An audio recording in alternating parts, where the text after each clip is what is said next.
Olá pessoal, eu sou a professora Alexandra Maia e nós vamos conversar hoje sobre os principais agravos ao recém-nascido. Qual que é a importância desse tema? Vocês podem estar se perguntando.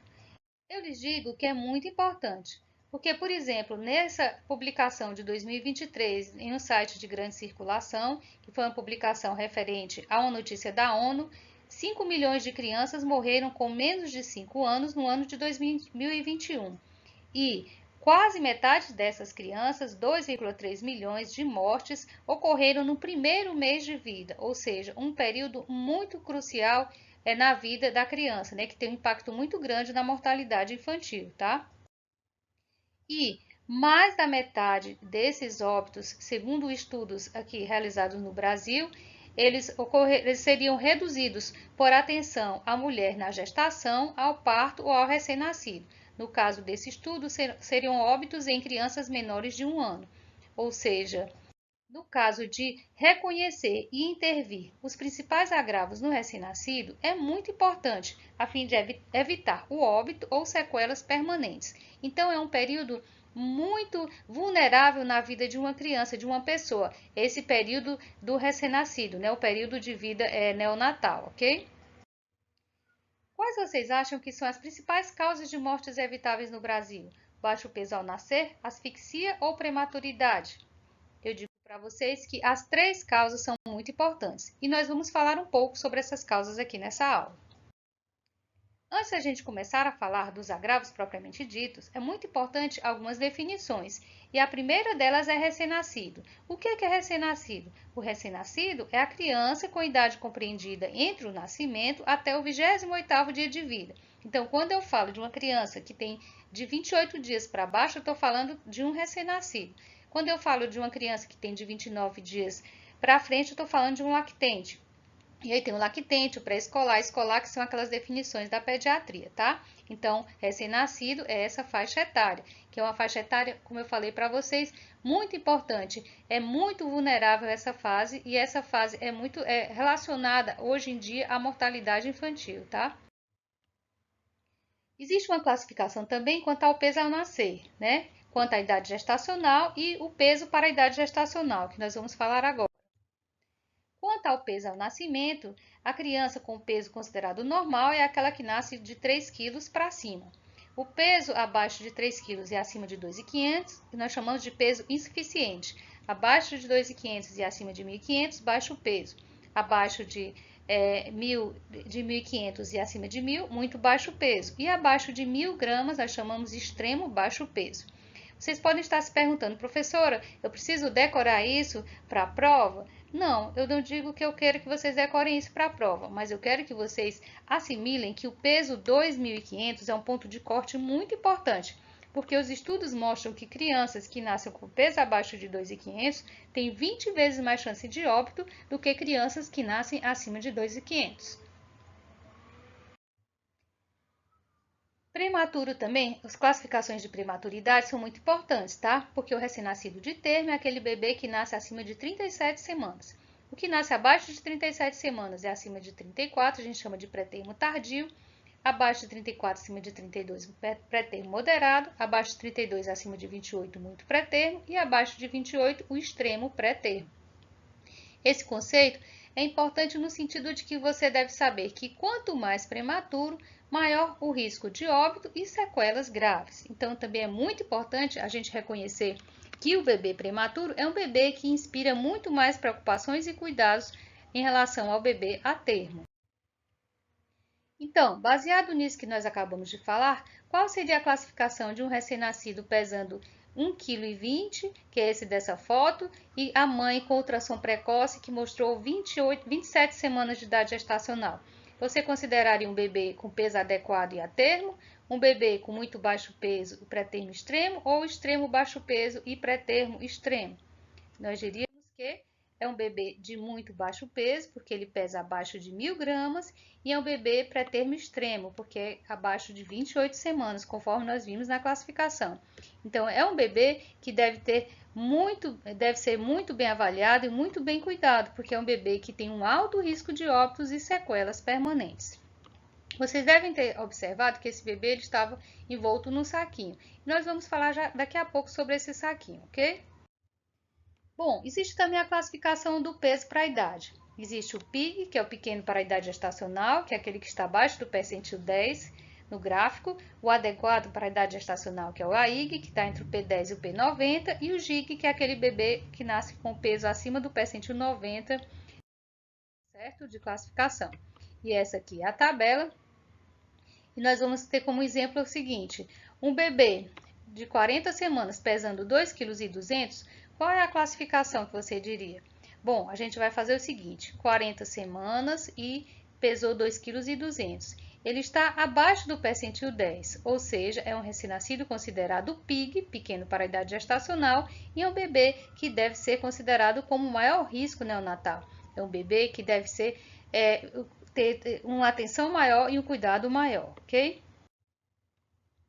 Então, o risco neonatal ele vai depender de vários fatores. Condições próprias do recém-nascido, como por exemplo as que eu falei para vocês, a prematuridade, o baixo peso a nascer, doenças genéticas, cardiopatias congênitas, malformações, condições sociais, a qualidade da assistência à saúde também é importante e condições maternas, como vocês viram no estudo do módulo anterior, né? Que é as doenças hipertensivas gestacionais, a diabetes gestacional, o uso de drogas, algumas medicações, doenças crônicas, entre outras condições.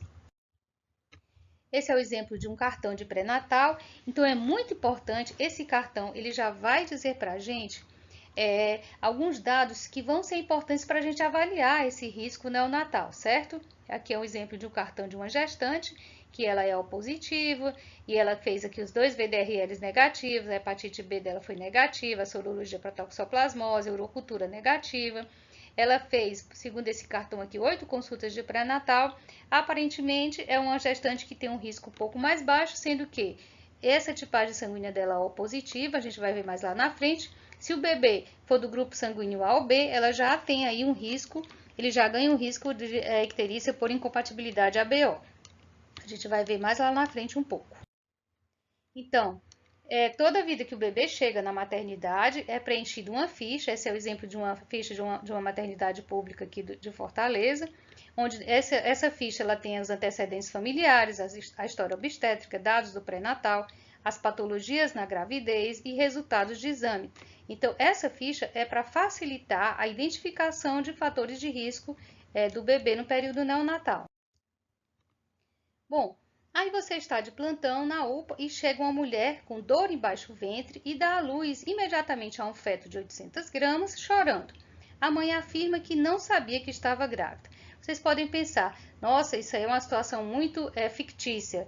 Não, não tem muita ficção científica nisso não, tá? Não é incomum a mulher chegar numa unidade dessas de pronto atendimento e dizer que não sabia que estava grávida. Então, isso pode acontecer. Por isso que é importante alguns conhecimentos básicos que, independentemente de você querer ser pediatra ou não, você deve ter alguns conhecimentos, porque isso pode fazer toda a diferença na hora de uma emergência como essa, ok? Então, o que você acha que deve fazer com esse recém-nascido lá?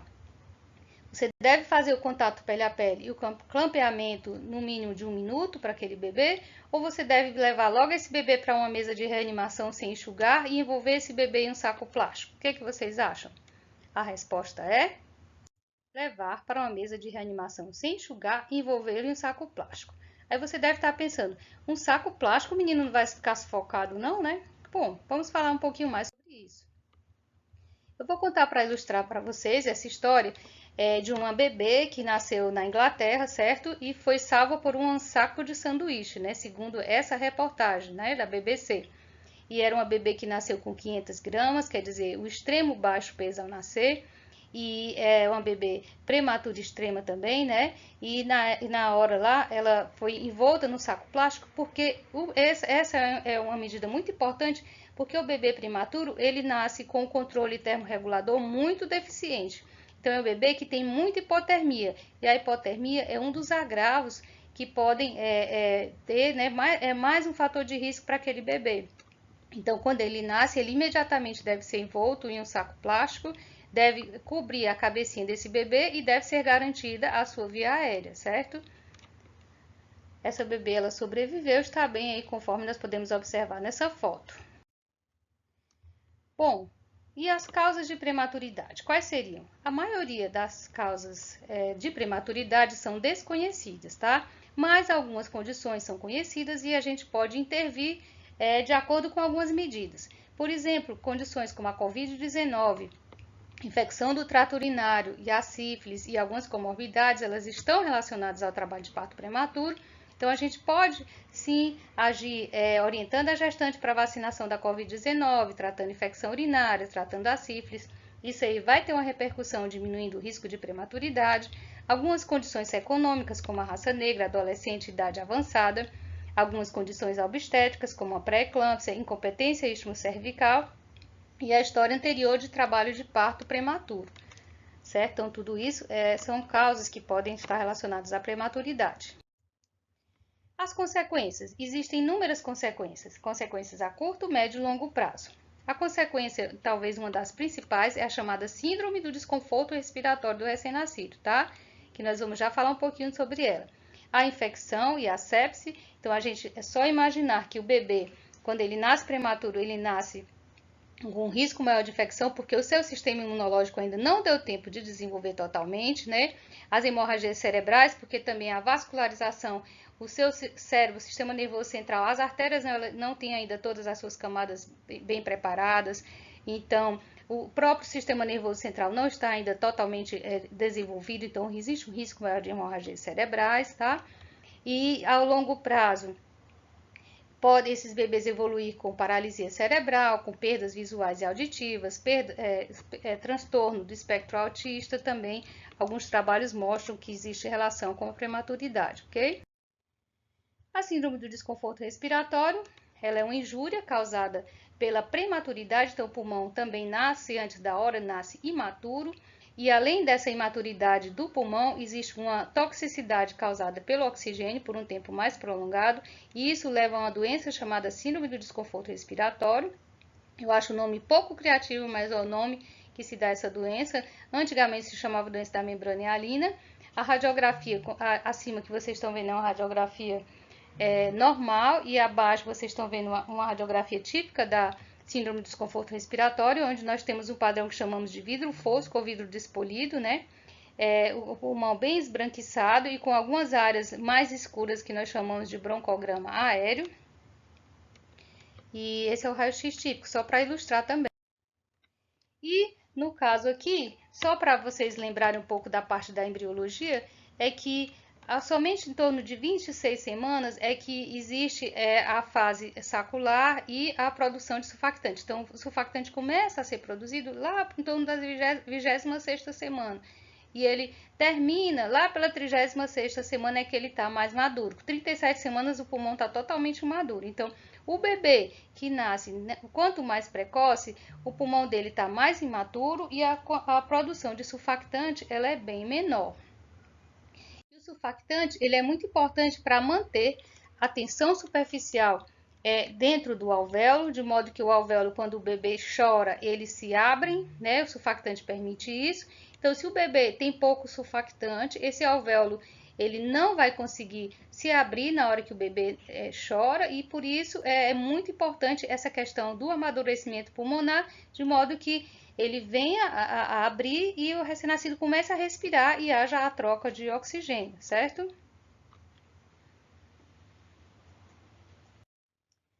Então, é muito importante aqui esse slide, onde a gente fala que uma importante medida de prevenção para a redução da mortalidade do bebê pela síndrome do desconforto respiratório é o uso de corticoide na mãe, tá? Então, o corticoide realizado na mãe, no trabalho de parto prematuro, ele estimula a maturação dos pneumócitos do feto a produzir o surfactante. E essa, como eu falei para vocês, é uma importante, talvez a mais importante medida de prevenção com redução da mortalidade. É muito impactante, tá? Os estudos mostram isso. E então, o corticoide geralmente se usa a dexametasona intramuscular. Ele está indicado na ameaça de trabalho de parto prematuro entre 24 e 36 semanas, principalmente entre a 28ª e 32ª semana. 1 a 2 doses entre 24 horas e 7 dias antes do parto. Então, sobre o bebê prematuro, qual das alternativas você consideraria verdadeira? A. Nenhuma medida no pré-natal pode impactar sobre os desfechos da prematuridade. B. O clampeamento tardio de cordão está indicado nos menores de 34 semanas. C. O corticóide na mãe em trabalho de parto reduz a chance de morte e complicações naquele recém-nascido. Qual dessas alternativas vocês escolhem como verdadeira, baseado no que nós acabamos de falar? Alternativa C. O corticóide, como nós vimos, ele vai amadurecer o pulmão daquele bebê, induzir a formação de surfactante e diminuir a chance da síndrome do desconforto respiratório, logo de morte e complicações para aquele bebê. Saindo da prematuridade, vamos para outro importante agravo, que é a asfixia neonatal. O que é a asfixia neonatal? É quando eu tenho uma redução da oferta de oxigênio no período periparto, com a hipoperfusão dos tecidos e disfunção dos órgãos. Então, é claro que enquanto o bebê está na barriga da mãe, ele vai ter aquele oxigênio, né? O sangue, né? Vai vir através da placenta, né, do cordão umbilical, né, e aí com isso ele vai ser perfundido todos os seus órgãos. Então, no momento em que haja uma interrupção dessa passagem de sangue, né, e que ele não seja capaz de antes dele assumir, né, antes dele respirar, se houver uma interrupção dessa passagem de sangue, não vai ter oferta de oxigênio para ele, então vai haver um sofrimento dos tecidos, uma hiperperfusão dos tecidos, principalmente o tecido cerebral. E isso vai levar a complicações. A chamada encefalopatia hipóxico-isquêmica, nós sabemos que as células neuronais elas são mais sensíveis, tá? E isso pode levar a convulsão e até sequelas permanentes. Existe mais ou menos uma casuística de 2 a 4 casos de encefalopatia hipóxico-isquêmica para cada 1000 recém-nascidos a termo e que, infelizmente, ela pode acontecer em qualquer gestação de risco habitual. Por exemplo, se houver um descolamento prematuro de placenta, por exemplo, se houver um prolapso de cordão, então são intercorrências que podem acontecer mesmo na gestação de risco habitual e que podem levar à anóxia neonatal. Existem inúmeras causas de asfixia, né, fatores relacionados à própria mãe, à idade, doenças como diabetes, doenças hipertensivas, também uso de algumas medicações, de drogas, né, sangramentos, ruptura de membranas, ruptura uterina também durante o próprio trabalho de parto, parto cesáreo, uso de fórceps, existe uma quantidade infinita de causas de asfixia neonatal. E é claro que um pré-natal bem feito, uma assistência durante o parto bem feita, ela vai diminuir o risco de asfixia neonatal, né? E o risco dessas intercorrências e agravos. E aí a gente vai relacionar um pouco essa questão de asfixia com apigar. Então, qual será a relação entre a asfixia e apigar? O apigar, ele indica manobra de reanimação, não indica manobra de reanimação, mas avalia a resposta às manobras. Vocês acham que essa é a verdadeira? O apigar é importante para iniciar os passos de manobra de reanimação e assim diminuir o risco de anóxia? Ou o apigar abaixo de 5 indica um pior prognóstico e um maior risco de anóxia? O que vocês acham? A resposta é: o apigar não indica manobras de reanimação, mas avalia a resposta às mesmas. É só vocês pensarem em que o que vai indicar o início da manobra de reanimação. É aquela questão do minuto de ouro, né? Primeira pergunta, se o bebê está respirando, chorando e se o tônus está em flexão.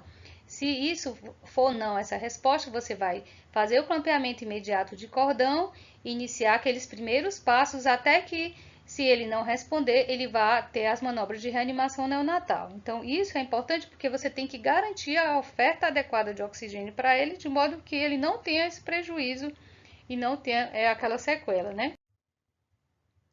O boletim de Apgar está aí, todo mundo conhece, né? Ele avalia a frequência cardíaca, a respiração, tônus, irritabilidade e a cor. Dependendo, você vai dar 0, 1 ou 2 pontos para cada um. Então, o Apgar, ele não vai indicar o início das manobras, mas ele vai ser muito bom para avaliar se aquelas suas manobras de reanimação estão tendo eficácia ou não, tá? E o Apgar, a média aqui do Apgar é menor do que a média 7, geralmente, né? A nossa média quando a gente nasce, 7. Então, a gente espera que o bebê atinja a nota 7 até o seu primeiro quinto minuto de vida. Se ele não atingir, você vai ter que ficar fazendo a avaliação de Apgar de 5 em 5 minutos até o 20º minuto, tá? Então, o que é o asfixiado? Existem algumas divergências na literatura sobre a definição de anoxiado. A Academia Americana de Pediatria considera asfixiado aquele bebê com Apgar menor ou igual a 3 a partir do quinto minuto e o pH no sangue do cordão menor do que 7. A gente tem que lembrar que o sofrimento celular ele vai levar a uma acidose, que é um pH abaixo de 7, tá? E também, claro, manifestações neurológicas, né? O sofrimento cerebral vai levar a coma, convulsão e disfunção de muitos para os órgãos. À medida que os órgãos, por exemplo, os rins, vão também sofrendo, não vai oferta de oxigênio para o rim vai entrar em sofrimento e pode entrar em insuficiência renal. E assim sucessivamente, tá ok? Então é importante vocês saberem que o uso isolado do Apgar, segundo informação do Tratado de Pediatria, ele fala que o uso não é bom para o prognóstico, para o diagnóstico de asfixia, ele é muito falho. Então ele fala que principalmente são as manifestações clínicas, principalmente essa questão da convulsão, do coma, que vai fazer a gente suspeitar que aquele bebê é um bebê anoxiado, ok? Então, é possível nós prevenirmos a asfixia neonatal através, como eu falei, de um pré-natal adequado, de uma adequada assistência e o diagnóstico intraparto do sofrimento fetal agudo. Então, é muito importante aquele momento, a gestante deve fazer um pré-natal direitinho, mas na hora que ela está em trabalho de parto, aquele momento deve ser muito bem avaliado para identificar sinais de sofrimento fetal agudo. A estrutura física do hospital, né, que vai receber deve ser apropriada e os recursos humanos, né, deve conter pelo menos um profissional treinado para manobras de reanimação neonatal. Como vocês veem nessa figura, é um bebezinho anoxiado, um bebê hipotônico, um bebê cianótico e depois das manobras de reanimação o bebê ficou bem e a mãe está toda feliz. Então é importante que a gente tenha essas condições para oferecer, né? Tem como a gente identificar o sofrimento fetal agudo ali no trabalho de parto? Tem sim. A cardiotocografia ela é utilizada para isso, para identificação, né? O próprio sonar, onde você vai escutar os BCFs do bebê também são importantes para identificar o sofrimento fetal agudo. E também a presença de mecônio, né? Mecônio espesso no líquido amniótico também ele é um indicador indireto de sofrimento fetal agudo, ok?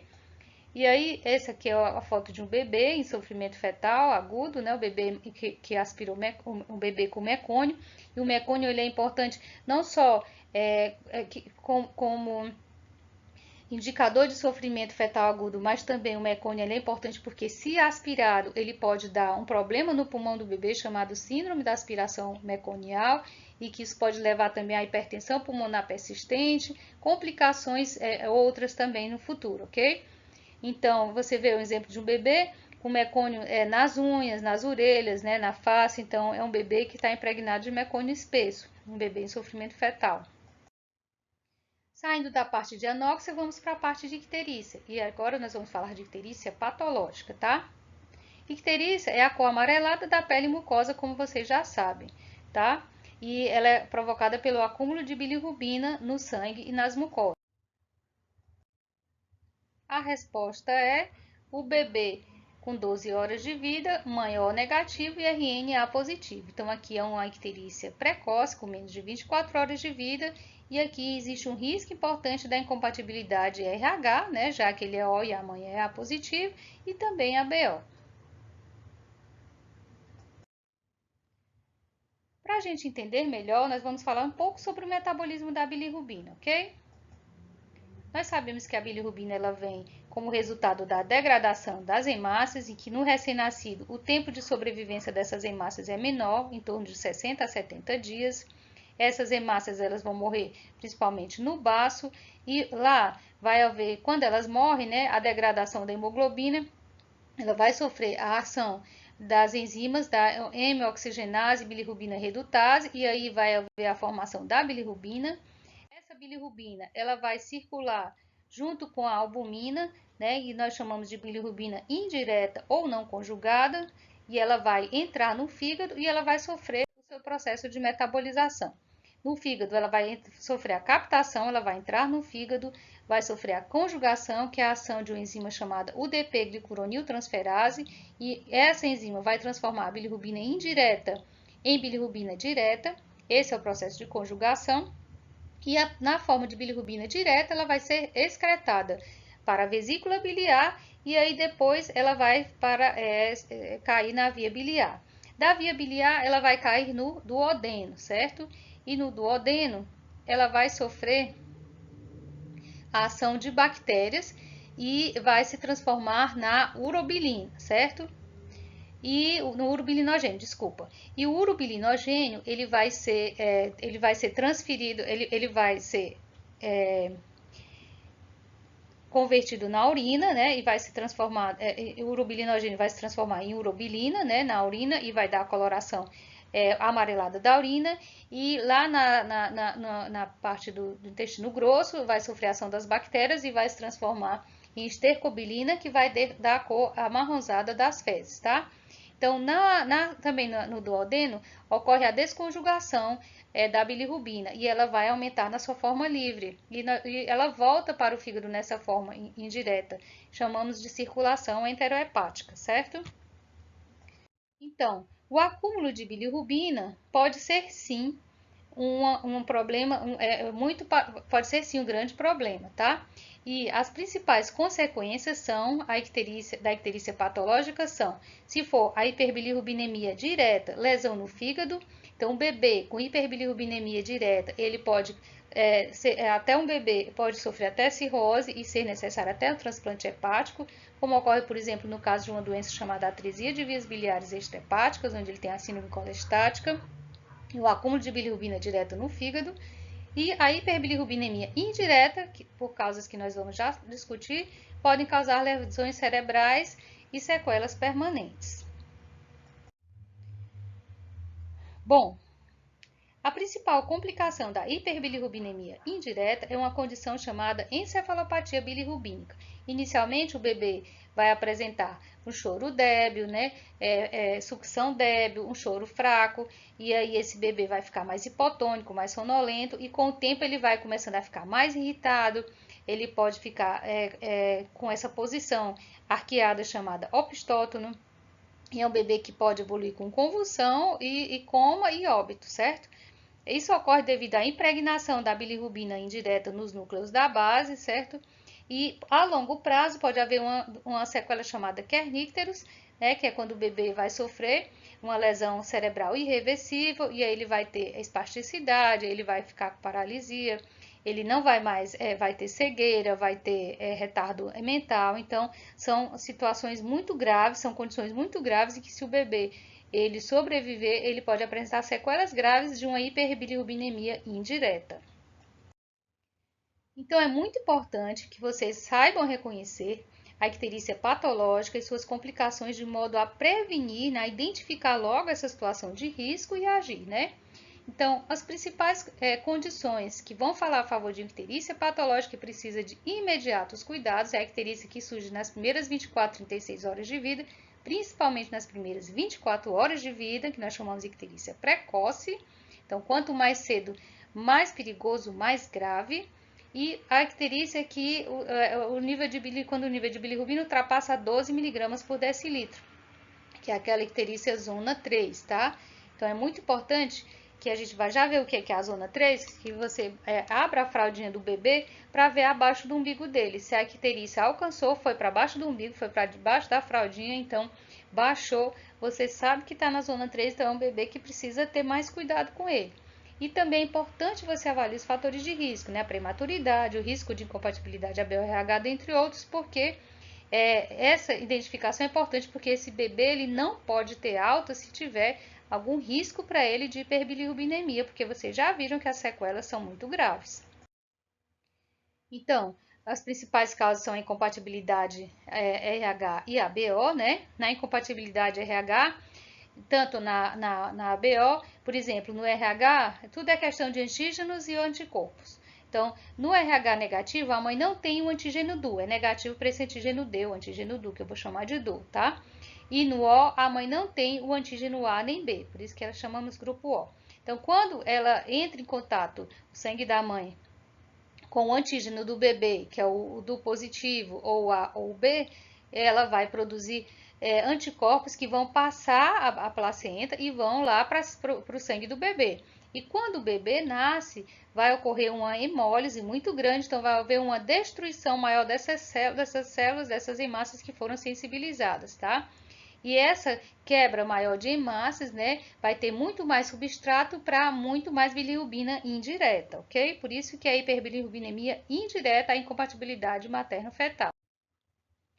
A avaliação da icterícia, clinicamente, é através das zonas de Kramer, né, que dependendo do nível. A progressão da icterícia no recém-nascido, ela é crânio caudal, tá? Então, a zona 1, zona 2, zona 3, zona 4 e vai até a zona 5, da cabecinha para as extremidades, tá? Mais ou menos você começa com 6 e multiplica por 3 a média, né? Por exemplo, a zona 1 é 6, a zona 2 em média 9, a zona 3 em média 12 e assim sucessivamente. Sendo que a partir da zona 5, geralmente ele tem no mínimo 18 miligramas de bilirrubina total, né, se for um bebê com zona 5. E esses bebês, né, existem alguns mecanismos não invasivos, aplicativos de celulares e aparelhos que você pode identificar, mais ou menos, estimar o nível de bilirrubina, mas o padrão ouro é o nível de bilirrubina no sangue. Uma vez que você coleta a dosagem de bilirrubina, você coloca no nomograma de Butani, que é nesse gráfico, para avaliar o risco dele de hiperbilirrubinemia. Aqui, por exemplo, um exercício, um bebê com 24 horas de vida e 10 de bilirrubina total, será que é um bebê que tem risco para hiperbilirrubinemia? Vamos ver. Um bebê com 24 horas de vida e 10 de bilirrubina. Como vocês podem ver aqui, é um bebê que está, segundo esse nomograma de Butani, com alto risco de hiperbilirrubinemia, ok? Então, é um bebê que precisa ser tratado provavelmente, né? E o tratamento que nós temos disponível atualmente é a fototerapia, né? Porque a luz, principalmente a luz azul, ela vai transformar a bilirrubina indireta no seu isômero, ela faz através do processo de fotoisomerização e fotooxidação, ela vai promover a transformação da bilirrubina no seu isômero hidrossolúvel e com isso vai aumentar a eliminação dessa bilirrubina e diminuir os seus níveis no sangue. E também, numa situação mais extrema, quando a fototerapia não dá resultado, existe um tratamento de exsanguíneo transfusão, onde é trocado mesmo o sangue do bebê, tá? O médico tira o sangue do bebê que está cheio de bilirrubina e injeta o sangue de um outro bebê, né? Claro que o sangue compatível, injeta um sangue de um bebê sem icterícia, né? A troca do sangue. Existe um risco muito grande de complicações, de infecções, de sequela, então é muito importante a prevenção, né? Identificar logo o bebê ictérico e agir logo com a fototerapia, ok? A outra complicação é a macrosomia fetal, quer dizer, o outro agravo, desculpa. É a mãe com história de diabetes gestacional, diabetes prévios, principalmente a principal causa de macrosomia, né, fetal. Então, é um bebê que está na barriga da mãe, em que ela tem uma hiperglicemia constante, é um bebê que produz mais insulina, porque ela entra, esse sangue cheio de glicose vai entrar para o bebê, né? Então, o bebê vai produzir mais insulina, as células pancreáticas do bebê. E isso vai estimular um crescimento, essa situação de hiperinsulinismo vai estimular um crescimento das células do bebê, de modo o bebê ficar mais macrossômico. O bebê também vai ter mais sangue, vai ser um bebê mais policitêmico. E o bebê macrossômico, quando ele nasce, como ele tem um risco maior, ele não tem mais aquela hiperglicemia, né? Porque agora é o sangue dele, não da mãe. Então, esse bebê, essa insulina, esse estado de hiperinsulinemia vai quebrar mais glicose do bebê e o bebê vai ter um risco muito grande de hipoglicemia. Então, a hipoglicemia é a principal complicação da macrosomia fetal. E esse bebê também tem um risco maior de tocotraumatismo, de polistemia, e lá, claro que se ele tem mais sangue também é um risco maior de icterícia, tá? Então é importante saber que o bebê grande, apesar de bonito, eu falei que o baixo peso e a prematuridade eram fatores de risco, mas também o bebê grande demais é um fator de risco, tá? É um agravo. O bebê pode chegar a convulsionar, inclusive a óbito por conta de hipoglicemia.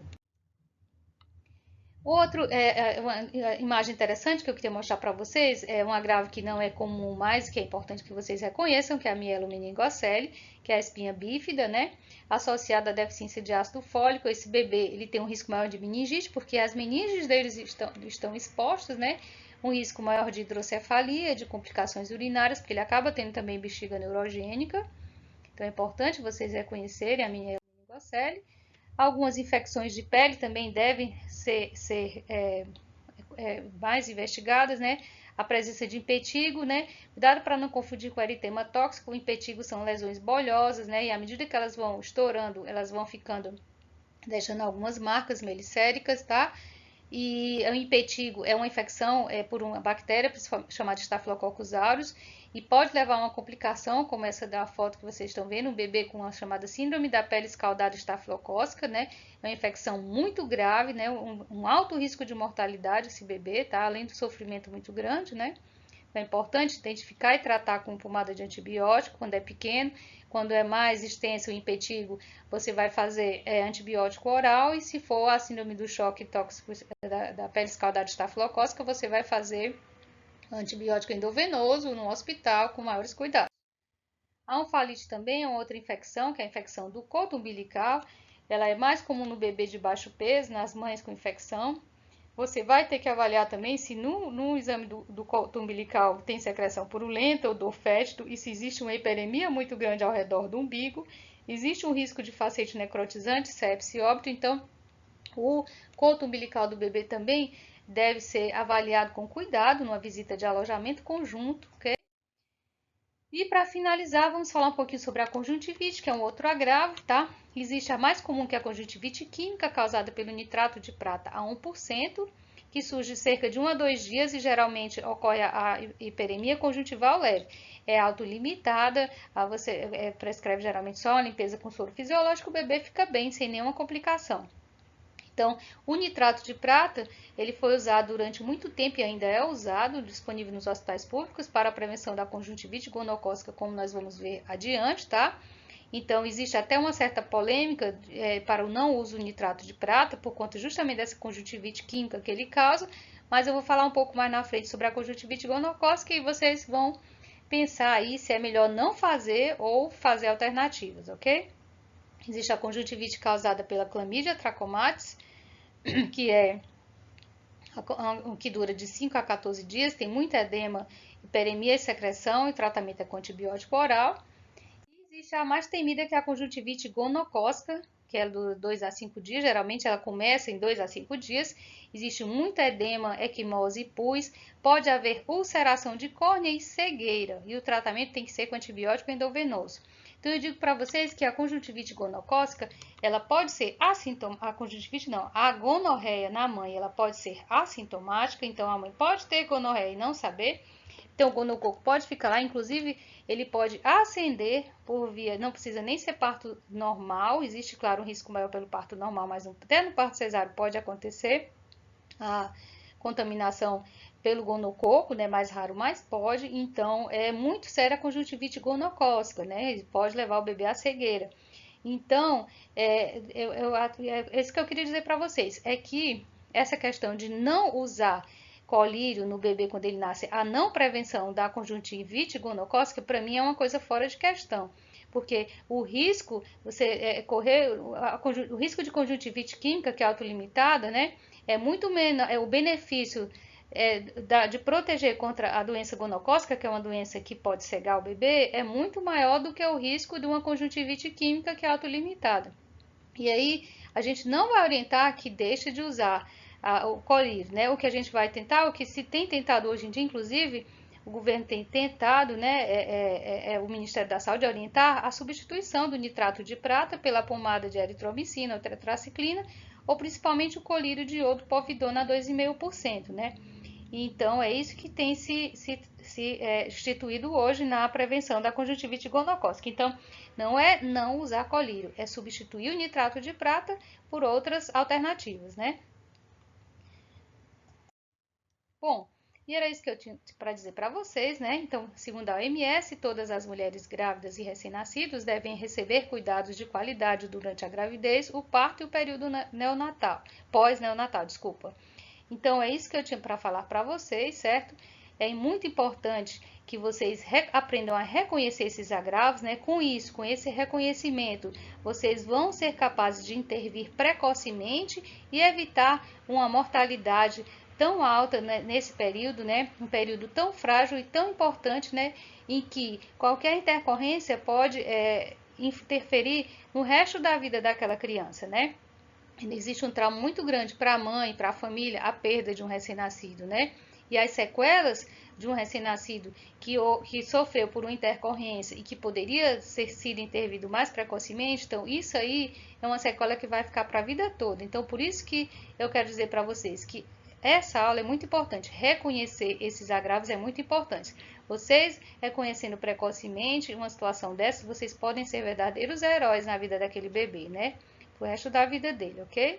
Era isso que eu tinha para dizer para vocês e até a próxima.